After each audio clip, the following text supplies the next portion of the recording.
सरिता का मन आज सुबह से ही घर के कामों में नहीं लग रहा था। उत्सुकता बस वो बार बार अपनी बालकनी से झांककर अपने तीसरे मंजिल के फ्लैट की तरफ देख रही थी कि सामने वाले बंगले में कौन रहने आया है। कल बंगले का सामान तो आ गया था, बस इंतज़ार था तो उसमें रहने वाले लोगों का। इससे पहले जो लोग इस बंगले में रहते थे वो इतने नखरे वाले थे कि आसपास में रहने वाले लोगों को कुछ नहीं समझते थे। उन्हें अपने पैसों का इतना घमंड था कि आंखें हमेशा आसमान की तरफ ही रहती थीं। सरिता ने उनसे कितनी बार बात करने की कोशिश की, पर उस बंगले वाली महिला हमेशा नाक चढ़ाकर निकल जाती। किसी ने सच ही कहा है कि इंसान कितना भी बड़ा क्यों ना हो जाए, लेकिन उसे अपने पैर ज़मीन पर ही रखने चाहिए हमेशा। आसमान में देखने वाले कभी कभी औंधे मुंह गिरते हैं। इस बंगले में रहने वालों का भी यही हाल हुआ। लड़की भाग गई तो अपनी इज्जत बचाने के लिए रातों रात बंगला बेचकर पता नहीं कहाँ चले गए। अरे ये जलने की खुशबू कहाँ से आ रही है? सो गई क्या? अपने पति पवन की आवाज़ सुनकर सरिता हड़बड़ाकर किचन की तरफ भागी। अरे तो सारी सब्जी जल गई। आखिर तुम्हारा ध्यान आजकल रहता कहाँ है? कल से देख रहा हूँ कोई काम ठीक से नहीं हो रहा है। बंगले वालों का इंतजार तो ऐसे कर रही हो जैसे वो बंगला तुम्हारे उपहार में देने वाले हैं। अब बिना टिफिन के ऑफिस जाऊं क्या, या कुछ बनाने का कष्ट करोगी? पवन की जली कटी बातें सुनकर सरिता की आंखों में आंसू आ गए। वो जल्दी से दूसरी सब्जी बनाने की तैयारी करने लगी और सोचने लगी कि सही तो कह रहे हैं ये सत्यानाश हो इस बंगले वाले का। सुबह सुबह दिमाग खराब हो गया, पर वो भी क्या करें। उसने तो सोचा था कि बड़ा सा घर होगा, नौकर चाकर होंगे, गाड़ी होगी, पलकों पर बिठाने वाले पति होगा, और सारे सपने चकनाचूर हो गए। छोटा सा फ्लैट, पुराना सा स्कूटर, सीमित आय, और वो घर की नौकरानी बनकर सारा दिन किचन में खटती रहती। उस पर भी पति के ताने की ढंग से पढ़ी लिखी नहीं होती तो इस महंगाई के दौर पे नौकरी करके घर चलाने में मेरी मदद तो करती, और कुछ नहीं तो बच्चों को ही घर में पढ़ा देती। कम से कम इतनी महंगी ट्यूशन की फीस तो बचती। सरिता का मन फूट फूट कर रोने को हो गया। उसने जैसे तैसे टिफिन तैयार करके पति को थमाया। गुस्से के मारे पतिदेव ने टिफिन लिया और बिना उसकी तरफ देखे ही निकल गए। पति की बेरुखी सरिता के दिल को अंदर तक कचोट जाती। कितना गुमान था उसे अपनी खूबसूरती पर, लेकिन पति के मुंह से तो कभी तारीफ के दो बोल भी नहीं निकलते। अपनी तारीफ सुनने को कान तरस गए उसके। तभी अचानक कार की आवाज़ सुनकर सरिता की तंद्रा भंग हुई। थोड़ी देर पहले का सारा वाकया भूलकर वो दौड़कर बालकनी पहुंच गई। लगता है बंगले वाले लोग आ गए हैं। कार से उतरती महिला को देखकर सरिता अंदाजा लगाने लगी। उम्र में तो मेरे जितनी ही लग रही है। अरे ये तो शिवानी जैसी दिख रही है। नहीं नहीं, वो इतने बड़े बंगले की मालकिन कैसे हो सकती है? पर नहीं तो वही है। उसने झट से अंदर जाकर बालकनी का दरवाजा बंद कर लिया। ये शिवानी कहाँ आ गई? इतनी बड़ी दुनिया में से रहने के लिए मेरे घर के सामने ही जगह मिली थी। क्या आज का तो दिन खराब है, मानो सुबह सुबह पता नहीं किसका मुंह देख लिया था। ये सोचते हुए वो अंदर आ गई और सर पकड़कर बैठ गई। हाय रे मेरी फूटी किस्मत, वैसे ही इस घर में कौन से जन्नत के सुख थे। ऊपर से नहीं भला और आ गई। अस्त व्यस्त फैला हुआ सा घर, किचन में फैले ढेर सारे झूठे बर्तन सरिता की बाट देख रहे थे। पर आज तो सरिता का मन एकदम खिन्न हो गया था। सारा काम छोड़कर वो बेमन सी बिस्तर पर लेट गई। कितने वक्त बाद आज उसने शिवानी को देखा था। उसको देख कर एक कि वो अतीत के गलियारे में भटकने लगी। भोपाल के एक छोटे से मोहल्ले में पुराना सा घर था उसका, पर वहाँ सबके दुख में रोने वाला और खुशियों में दिल में से खुश होने वाला मोहल्ला था। लेकिन यहाँ तो घर से निकलते ही दिखावटीपन का मुखौटा हर किसी के चेहरे पर चढ़ जाता है। अपनेपन का नामो निशान नहीं दिखता। दिखते हैं तो बस दौड़ते भागते वाहहीन चेहरे, जिन्हें किसी के सुख दुख से कोई लेना देना नहीं होता। अपना घर और मोहल्ला याद आते ही सरिता की आंखें डबडबा गईं। उसी प्यारे से अपने मोहल्ले में उनकी पड़ोसी थी शिवानी। दोनों के पिता एक सरकारी स्कूल में टीचर थे। वे दोनों भी उसी स्कूल में एक ही कक्षा में पढ़ती थी। फर्क बस इतना था कि जहाँ शिवानी कक्षा में प्रथम आती थी वहीं सरिता सबसे आखिरी स्थान पर। ये समझो बस जैसे तैसे नैया पार हो जाती थी। एक फर्क और था दोनों में। जहाँ शिवानी साधारण सी नैन नक्श की सांवली थी लड़की थी, वहीं सुमन एकदम गोरी चिट्ठी, तीखे नैन नक्श, लंबे बाल, ऐसा लगता था जैसे बड़ी फुर्सत से बनाया भगवान ने उसे। पर इन सबके पार उसकी दोस्ती थी। सरिता को शिवानी की पढ़ाई से या शिवानी को उसकी सुंदरता से कोई फर्क नहीं पड़ता था। एक दूसरे को देखे बिना उनका गुजारा नहीं था। पर न जाने उनकी दोस्ती को किसकी नज़र लग गई। नज़र क्या लग गई? ये उम्र होती है दुखदाई, पता नहीं कितने रिश्तों की बलि चढ़ा देती है। यही तो सरिता के साथ हुआ। 16 साल लगते लगते उसका रूप ऐसा निखरा कि देखने वाले पलक झपकाना ही भूल जाते, और बस यही रूप उसके सिर चढ़कर बोलने लगा। उसे लगने लगा कि दुनिया में उससे सुंदर कोई और नहीं। पहले जब शिवानी उसे पढ़ाई करने की सलाह देती थी तो उसके साथ बैठकर वो थोड़ा बहुत पढ़ लेती थी, और शायद उसी की बदौलत सरिता 10वीं तक जैसे तैसे पहुंच पाई थी। पर अब उसे शिवानी का टोकना अच्छा नहीं लगता था, जिसकी भड़ास वो उसके रंग रूप का मजाक उड़ाकर निकालती थी। जिस दिन अर्धवार्षिक परीक्षा का परिणाम आया था वो दिन शायद उनकी दोस्ती का आखिरी दिन था। जहाँ शिवानी क्लास में फर्स्ट आई, वहीं सरिता को सिर्फ पास होने भर के लायक नंबर मिले थे। टीचरों की डांट से उसका मन पहले ही खिन्न था। जैसे ही शिवानी ने उसे समझाना चाहा तो वो उस पर पूरी कक्षा के सामने चिल्ला पड़ी, अपनी शक्ल देखी है कभी आईने में? फर्स्ट आकर क्या तीर मार लोगी? कोई शादी भी नहीं करेगा तुमसे, चूल्हे में जाए। ऐसी पढ़ाई मुझे क्या जरूरत नहीं है। ऊपर वाले ने मुझे ऐसा रंग रूप दिया है कि शादी के लिए राजकुमारों की लाइन लग जाएगी। तुम पढ़ी रहो किताबों में औंधी। इतने अपमान के बाद भी शिवानी ने इतना तो कहा था कि रंग रूप अपनी जगह है, वो हमेशा हमारे साथ नहीं रहता, पर शिक्षा हमारे अंदर की सुंदरता को निखारती है और हमेशा हमारे साथ रहती है। कहते हुए शिवानी की आंखें भर आई थीं। आज वो भी बातें याद करके सरिता को अपने आप पर शर्म आती है। उस दिन के बाद शिवानी ने सरिता से बात नहीं की और वो खुद को करने से रही। उसके बाद सरिता का बिल्कुल भी पढ़ाई में मन नहीं लगता था, बस सपनों में खोई रहती, जिसका नतीजा ये हुआ कि 10वीं में फेल हो गई और वहीं शिवानी ने कक्षा में प्रथम स्थान प्राप्त किया। कभी गुस्सा न करने वाले सरिता के पिताजी का गुस्सा उस दिन 7वें आसमान पर पहुंच गया। उनका गुस्सा जायज था। स्कूल में दबी छुपी आवाज में उन्हें सुनने को मिला था कि अपनी लड़की को तो पढ़ा नहीं पाए, दूसरों के बच्चों को क्या पढ़ाएंगे। उस दिन तो मानो सरिता की शामत ही आ गई थी। पिताजी सुबह 5 बजे उठकर टहलने जाते थे। अगले दिन से उन्होंने सरिता को भी अपने साथ उठा दिया और पढ़ने बैठाकर टहलने चले गए। जब वो लौट कर आए तो देखा कि सरिता किताब के ऊपर से रखकर सो रही है। उस दिन उन्होंने बहुत प्यार से सरिता को पढ़ाई के महत्व के बारे में समझाया, पर उसके कानों पर तो जैसे जूं तक नहीं रेंगा। जब 4-5 दिनों तक भी यही हाल रहा तो पिताजी ने एक नई तरकीब निकाली। उन्होंने अगले दिन सुबह सरिता को पढ़ने बिठाया और उसकी दोनों चोटियों को एक रस्सी में बांधकर अलमारी के कुटिये पर लटका दिया। उसकी गर्दन बस इतनी हिल रही थी कि वो किताब की तरफ देख सके। पढ़ने की हिदायत देकर पिताजी टहलने चले गए तो नींद के झोंके से जैसे ही सरिता का सिर झुका तो बालों की जड़ें ऐसी खिंची जैसे हजारों लाल चींटियां चिपक गई हों। उस दिन पहली बार सरिता ने नींद को भगाने की कोशिश की थी, पर पढ़ाई में मन भी तो लगना चाहिए। 1 घंटे तक नींद और चोटियों के बीच युद्ध चलता रहा और आखिरकार नींद के आगे पढ़ाई ने हार मान ली। लेकिन जब दर्द सहन करने की शक्ति खत्म हो गई तो सरिता चीख मार मार कर जोर जोर से रोने लगी। पिताजी की मामूली तनख्वाह में 4 बच्चों को पालती माँ दिन भर कामकाज से गहरी नींद में सोई हुई थी। सरिता की चीख सुनकर दौड़ती हुई आया और उसकी ऐसी हालत देखकर वह जड़वंत हो गई। चोटियों के लगातार खिंचने से सरिता की पूरी गर्दन लाल हो गई थी। ऊपर से रंग इतना गोरा था कि नींद और रोने से पूरा चेहरा भी लाल हो गया था। ठीक उसी वक्त पिताजी का आना हुआ तो माँ ने पूरी दुनिया की लानत पिताजी को दे मारी। मेरी फूल सी बच्ची का यह हाल कर दिया आपने, खबरदार जो आज के बाद इसको पढ़ने बिठाया तो अरे आपने किताबों में इतना सर फोड़ लिया, पर कर कौन से ताजमहल बनवा दिए हमारे लिए, कौन सा कलेक्टर बन गए आप जो इसे बनाने चले हो। सरिता के जरिए माँ ने अपनी पूरी भड़ास पिताजी पर निकाल दी जो इतने सालों से उनके अंदर किसी सोए हुए ज्वालामुखी की तरह दबी हुई थी। किसी से न डरने वाले पिताजी भी उस दिन अपनी पत्नी का रूप देखकर दंग रह गए, कुछ नहीं बोले और उस दिन के बाद पिताजी ने सरिता को उसके हाल पर छोड़ दिया। अब सरिता तो समझो मुंह मांगी मुराद उसको मिल गई। इसके कुछ दिनों बाद शिवानी के पिताजी का ट्रांसफर दूसरी जगह हो गया। इतना सब होने के बाद भी जाने से पहले शिवानी सरिता से आखिरी बार मिलने आई थी, पर सरिता कमरे से बाहर ही नहीं निकली और वो हमेशा के लिए चली गई। सरिता का ध्यान पढ़ाई से पूरी तरह हट चुका था। 10वीं में लगातार 3 साल फेल होने के बाद परेशान होकर उसके पिताजी ने उसकी पढ़ाई छुड़वा दी। उसकी छोटी बहन भी 11वीं में पहुंच गई थी। अब तो स्कूल जाते हुए भी उसे शर्म आने लगी थी। पढ़ाई छूटने पर उसने चैन की सांस ली और शायद स्कूल के टीचरों ने भी अब वो पूरी तरह आजाद थी। बस पूरे दिन अपनी खूबसूरती को देखती रहती और सपनों के राजकुमार का इंतजार करती। यही उसके जीवन का मकसद बन गया था, पर एक एक करके सपनों के महल चकनाचूर होने लगे। सुंदरता की वजह से एक से बढ़कर एक रिश्तों की लाइन तो लग गई, पर जैसे ही उन्हें पता चलता कि लड़की 10वीं तक भी नहीं पढ़ी है तो सब पीछे हट जाते हैं। पिताजी के पास देने के लिए भारी भरकम दहेज था, उसकी वजह से पूरे घर में मातम सा छा गया। सब लोग उनसे कटे कटे रहने लगे। पिताजी भी चारों तरफ से निराश हो चुके थे। कुछ दिन बाद पवन का रिश्ता आया। इकलौता लड़का था, वो भी सरकारी ऑफिस में क्लर्क था। माँ बाप गाँव में रहते थे, थोड़े बहुत खेती बाड़ी थी। उन्हें लड़की की पढ़ाई से कोई मतलब नहीं था, बस सुंदर लड़की चाहते थे और जैसे तैसे पिताजी ने उनकी नैया पार लगा दी। अचानक फोन की घंटी की आवाज़ से सरिता की तंद्रा भंग हुई। वो हड़बड़ा कर भागी, पर फोन उठाती तब तक फोन बंद हो चुका था। घड़ी पर नजर पड़ती सरिता चौंक उठी। 1 बज गया, बच्चों के आने का वक्त हो गया। ऐसा लग रहा है जैसे शरीर में जान नहीं हो। अपने को लगभग संभालते हुए किचन में पहुंची। सिंक में पड़े जूठे बर्तन उसी का इंतजार कर रहे थे। क्या जिंदगी हो गई है, सारी उम्र चौका बर्तन में ही निकली जा रही है, पर काम तो किसी भी हाल में करना ही पड़ेगा।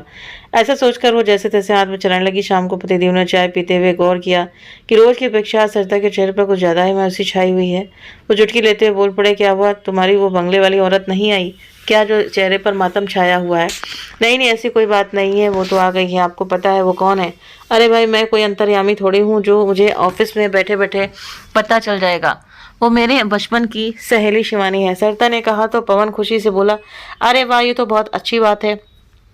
तुम्हारे बंगले वाले पचड़े का अंत तो हुआ। तुम हमेशा बंगले वाली पड़ोसन से दोस्ती करना चाहती थी तो तुम्हारी दोस्त ही आ गई। लेकिन फिर भी चेहरा लटका हुआ क्यों है? आपको कुछ भी तो पता नहीं है, इसलिए आप ऐसा बोल रहे हैं। आपको पता है, स्कूल के दिनों में उससे मेरी लड़ाई हो गई थी।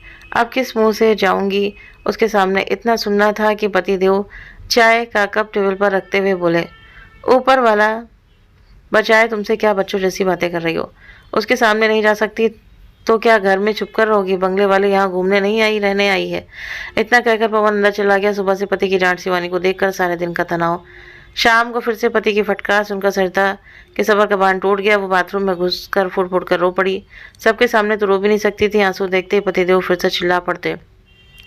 उन्हें कुछ भी समझाना उनके बस के बाहर था। शिवानी को सामने वाले बंगले में आए 2 दिन हो चुके थे और 2 दिन से सरिता बाहर ही नहीं निकली। अंदर ही अंदर घुटन और तनाव से उसकी हालत ऐसी हो गई थी जैसे वो बरसों से बीमार हो। रात को खाने की थाली में दाल देखते ही जैसे घर में तूफान आ गया। उसके पति पवन ने थाली उठाकर रसोई में पटक दी और गुस्से में दहाड़ पड़े, तुम्हारा दिमाग खराब हो गया है क्या? ये सारी सब्जी वाले मर गए हैं या फिर घर में इतनी कंगाली आ गई कि सब्जी खरीदने के पैसे नहीं बचे? 2-3 दिन हो गए, इंसान कब तक सब्र करे? सुबह आलू टिफिन में आलू, रात को दाल। इंसान कब तक एक ही चीज खाएगा? हद होती है किसी बात की। एक सब्जी खरीदने का काम तुम्हारी जिम्मे है क्या? वो भी नहीं कर सकती। तुम्हारे खाना तुम्हें खाओ, हम लोग अपना इंतजाम कर लेंगे। गुस्से में बच्चों को लेकर पड़पड़ाते हुए पवन घर से निकल गया तो सरिता सर पकड़कर धम से सोफे पर बैठ गई। ये फिर क्या हो गया? मुझसे सच्ची तो कह रहा है पवन? आज 3 दिन हो गए, कहीं शिवानी देख ना ले। इस डर से तो वो सब्जी लेने नीचे नहीं उतरी। सब्जी वाला रोज आवाज लगाकर चला जाता है। शिवानी तो हमेशा के लिए यहाँ रहने आई होगी। ऐसे कब तक मैं घर में छुप कर बैठूंगी? उसे भी पूरी दुनिया में क्या यही जगह मिली थी रहने के लिए? भगवान भी पता नहीं किस बात की सजा दे रहा है मुझे। पतिदेव का गुस्सा सुबह भी 7वें आसमान पर था। ना कुछ खाया, ना टिफिन ले गए, बिना बात किए ऐसे ही ऑफिस चले गए। दुखी और उदास मन से सरिता अपने को कोसती हुई कब सो गई उसे पता न चला। अगले दिन सब्जी वाले का इंतजार करने लगी, पर ये क्या, 1 घंटा हो गया लेकिन सब्जी वाला तो आया ही नहीं। लगता है 3 दिन से सब्जी नहीं ली तो आज उसने आवाज भी नहीं लगाई। ये सारा जमाना मेरी जान का दुश्मन बना बैठा है। ये सोचते ही सरिता उठने ही वाली थी कि दूसरी सब्जी वाले की आवाज़ सुनाई पड़ी। थैला लिए वो सीढ़ियाँ उतरकर सब्जी लेने आ पहुंची, लेकिन जैसे सब्जी लेकर वापस मुड़ी तो नीचे से फ्लैट वाली मिसेस शर्मा लगभग दौड़ती हुई आई। उन्हें किसी से भी बात करने के लिए अब ऐसा ही करना पड़ता था क्योंकि उनकी फितरत ही ऐसी थी। हंस हंसकर लोगों के जख्मों पर नमक छिड़कना उनका सबसे पहला काम था। पर उन्होंने सरिता को गायब होने का मौका नहीं दिया। अरे सरिता, क्या हुआ? तबीयत खराब है क्या? 2-3 दिन से दिखाई नहीं दी, चेहरा भी कैसा पीला पड़ा हुआ है। नहीं, ऐसी कोई बात नहीं है दीदी, थोड़े घर की साफ सफाई में बिजी थी। अरे भाई, इतना भी क्या काम करना कि आसमान की खबरें ना हो पर इसमें तुम्हारा, आसपास की खबरें ना हो पर इसमें तुम्हारा भी क्या दोस्त? तुम्हारे यहाँ काम वाली बाई नहीं है ना, सारा काम खुद ही करना पड़ता है। वक्त लगेगा ही। सरिता को मिसेस शर्मा की आदत से सख्त चिढ़ थी। जब भी मिलती ताना मारने से बाज नहीं आती। खैर छोड़ो, ये सब आपको पता है।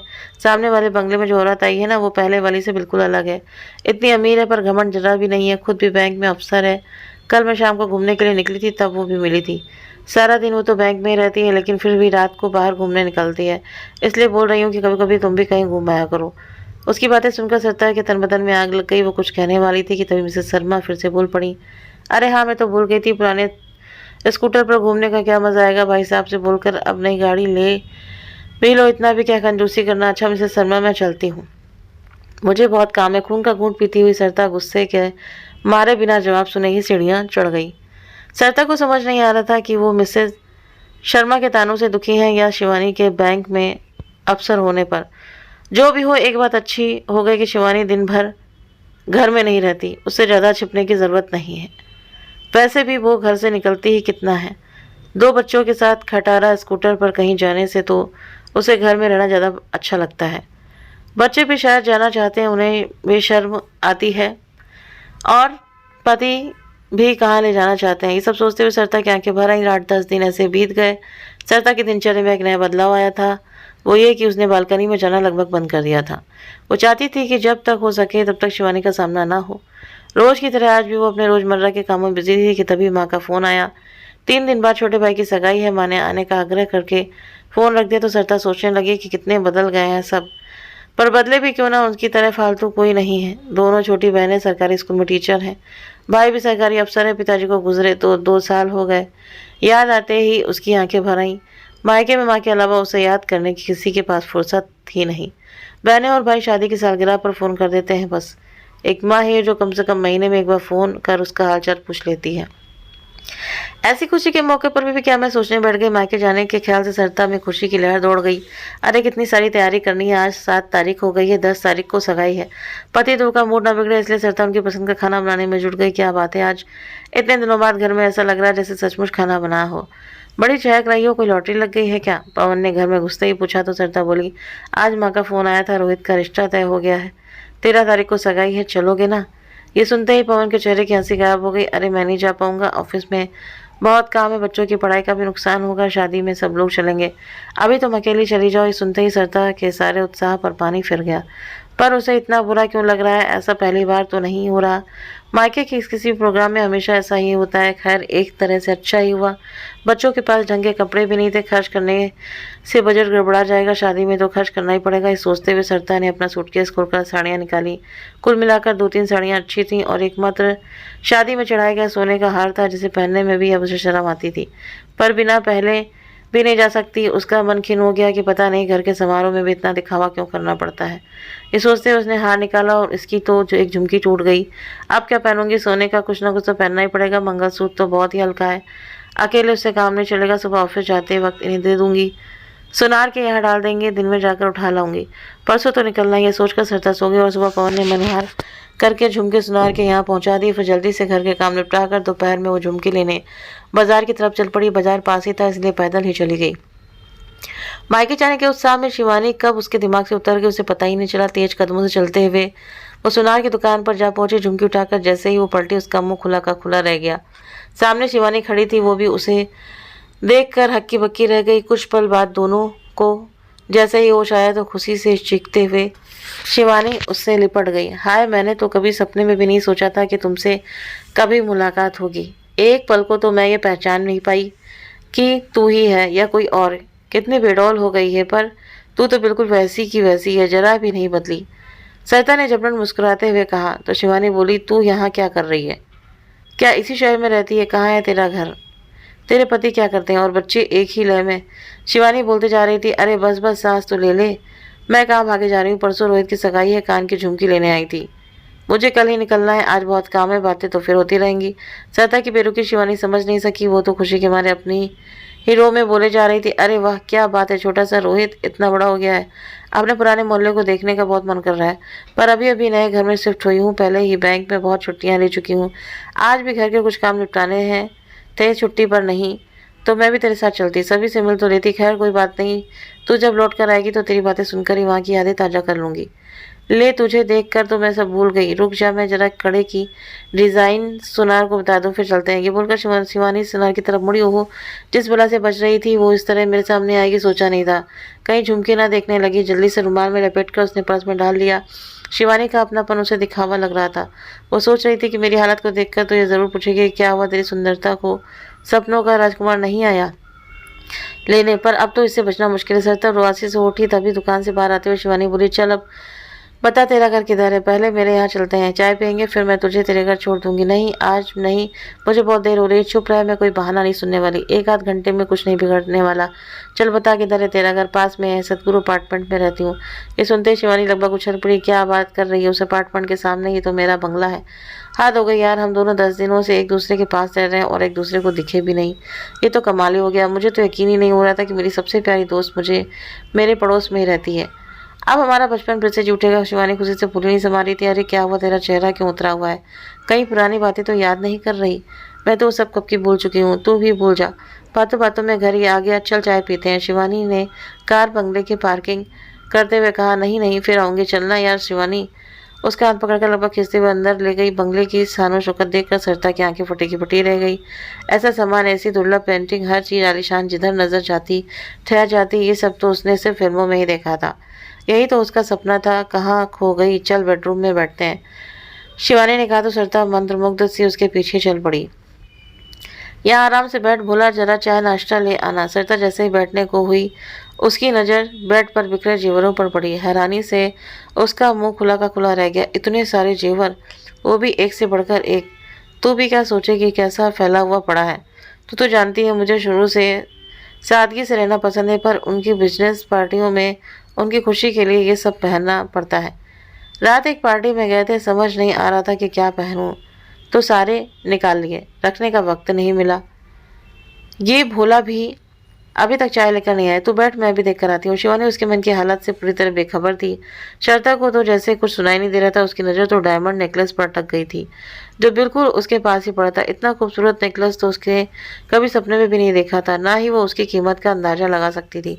अगर ये मैं रोहित की सगाई में पहनकर चली जाऊँ तो सारे रिश्तेदारों की आंखें फटी की फटी रह जाएंगी।